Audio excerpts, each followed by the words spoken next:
Assalamualaikum warahmatullahi wabarakatuh teman-teman. Balik lagi di GFP Media Channel dengan aku Kak Rahmi. Hari ini kita bakal ngebahas lagi nih prediksi soal TPS UTBK 2022 terkait pemahaman bacaan dan menulis. Seperti apa soalnya?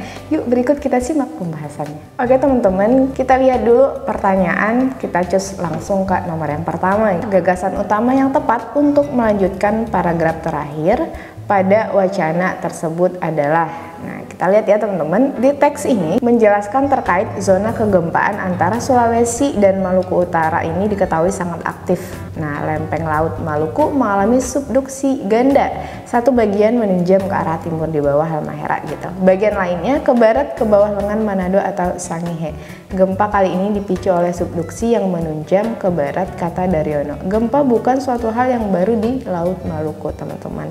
Nah, jadi karena yang dia tanyakan adalah gagasan utama yang tepat melanjutkan paragraf terakhir. Di paragraf terakhir ini kita lihat gitu ya, yang dibahas adalah terkait zona kegempaan yang sangat aktif untuk di paragraf yang terakhir. Nah, berarti kalau misalkan kita lihat dari opsinya teman-teman, di sini ada opsi yang A, elaborasi atas subduksi ganda pada Laut Maluku, berarti itu kurang tepat. Kemudian opsi yang B, penggambaran wilayah kegempaan dari wilayah Sulawesi hingga Maluku Utara. Nah, kurang tepat juga ya teman-teman, karena tadi yang dijelaskan itu adalah terkait yang namanya keaktifan gempa seperti itu.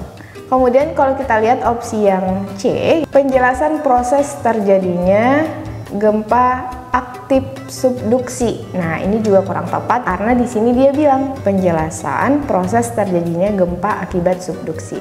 Yang D, catatan sejarah zona dan keaktifan gempa di Laut Maluku. Nah, ini benar ya teman-teman, karena kalau kita lihat kayak di paragraf terakhir pada teks bacaan ini menggambarkan zona kegempaan antara Sulawesi dan Maluku Utara seperti itu. Kemudian dia menjelaskan terkait dengan lempeng Laut Maluku yang mengalami subduksi ganda. Nah, terus di kalimat terakhir dia bilang juga gempa bukan suatu hal yang baru di Laut Maluku. Nah, berarti teman-teman otomatis untuk melanjutkan di paragraf terakhir itu gagasan utama yang tepatnya itu pasti berkaitan dengan catatan sejarah zona dan keaktifan gempa di Laut Maluku.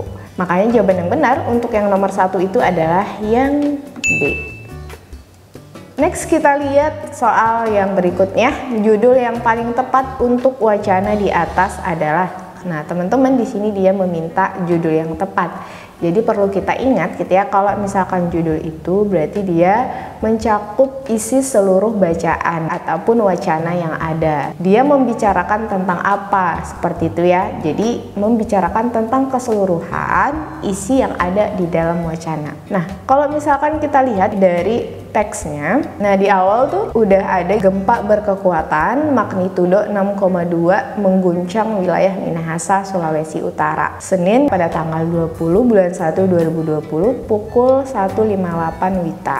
Gempa kuat ini di kalimat kedua sudah merupakan kalimat penjelas dari kalimat pertama gitu, karena di kalimat pertama dia membicarakan terkait dengan gempa yang berkekuatan magnitudo 6,2 yang mengguncang wilayah Minahasa, Sulawesi Utara. Berarti gempa ini, nah di kalimat 2 dia bilang gempa ini berarti itu udah merupakan kalimat penjelas dari kalimat pertama. Kemudian tidak hanya itu gitu ya teman-teman, di kalimat-kalimat berikutnya udah seperti adanya informasi dari BMKG, gempa ini berkekuatan. Nah, berarti kan itu juga salah satu kalimat yang memperkuat untuk penjelasan gempa yang terjadi di Minahasa. Terus kalau misalkan kita lihat kalimat yang ketiga juga sama gitu ya teman-teman, karena ini masih menjelaskan terkait dengan gempa.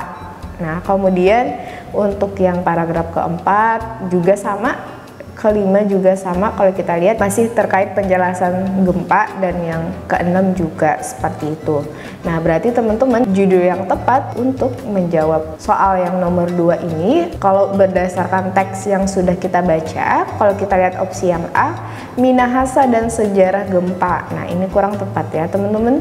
Kalau kita lihat opsi yang B, gempa Sulawesi Utara 6,2. Nah, ini juga kurang tepat gitu ya, karena informasinya kurang zona subduksi Laut Maluku-nya gitu. Dan di sini bukan Sulawesi Utara ya, teman-teman. Nah, yang C kita lihat gempa magnitudo 6,2 di Minahasa dari zona subduksi Laut Maluku. Nah, kalau ini sudah sesuai teman-teman gitu ya, karena apa? Karena berdasarkan teksnya semua penjelasan itu mengarah kepada gempa magnitudo 6,2 di Minahasa dari zona subduksi Laut Maluku. Makanya untuk jawaban yang tepat adalah yang C.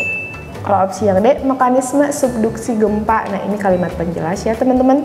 Untuk yang E juga pengaruh subduksi dengan keaktifan gempa Minahasa. Kita lihat yang berikutnya, perhatikan bacaan berikut ini. Nah, clue-nya adalah bacaan berikut ini diikuti oleh 5 butir pertanyaan. Pertimbangkan, apakah kata atau kalimat pada setiap nomor yang bercetak tebal tidak perlu diperbaiki atau diganti dengan pilihan lain yang tersedia.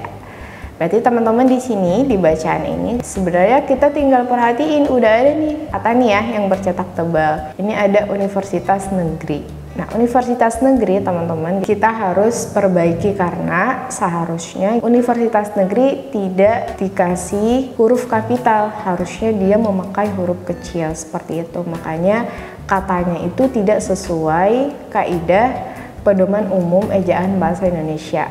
Nah, makanya jawaban yang tepat adalah yang B. Harusnya Kak ini universitasnya huruf kecil gitu ya, diikuti dengan negerinya juga huruf kecil seperti itu. Untuk yang berikutnya, nah di sini ada kata favorit yang bercetak tebal. Nah, untuk kata favorit ini tidak sesuai dengan kata baku. Nah, harusnya yang ada di KBBI itu adalah favorit gitu ya, bukan F tapi V untuk yang di tengah. Nah, gitu. Jadi kata favorit, nah itu kata tidak baku dari favorit.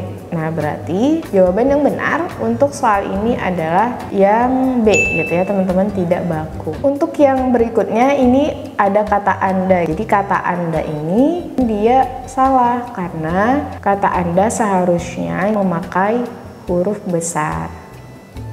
Nah, berarti ini gitu ya, penulisannya itu tidak baku seperti itu. Harusnya dia ini memakai huruf besar teman-teman, kata Andanya. Next yang berikutnya ada kata tapi teman-teman. Kata tapi ini kita harus perbaiki karena terjadi kesalahan. Kesalahannya di bagian apakah? Ini kesalahannya di bagian konjungsi atau kata penghubung. Harusnya kalau misalkan kita mau menambahkan konjungsi yang tepat di sini, harusnya kita pakai kata namun atau pakai akan tetapi seperti itu. Nah, berarti dia tidak sesuai dengan kaidah PUEBI. Makanya jawabannya yang B. Next yang berikutnya, di sini ada kata keketatan gitu ya, yang dicetak tebal. Nah, kata keketatan di sini teman-teman, dia ini kurang efektif karena di sini dia terdapat kata keketatannya gitu. Sedangkan di kalimat-kalimat sebelumnya tidak berkaitan dengan informasi keketatan, sedangkan dia menambahkan katanya juga. Berarti ini tuh ambigu teman-teman gitu. Jadi karena dia ambigu, makanya kalimat ini dinyatakan tidak efektif seperti itu. Makanya jawabannya yang E. Oke teman-teman, itu dia tadi pembahasan prediksi soal TPS UTBK 2022, pemahaman bacaan dan menulis. Sekian dari kakak, kurang lebihnya mohon maaf. Assalamualaikum warahmatullahi wabarakatuh. Bye-bye.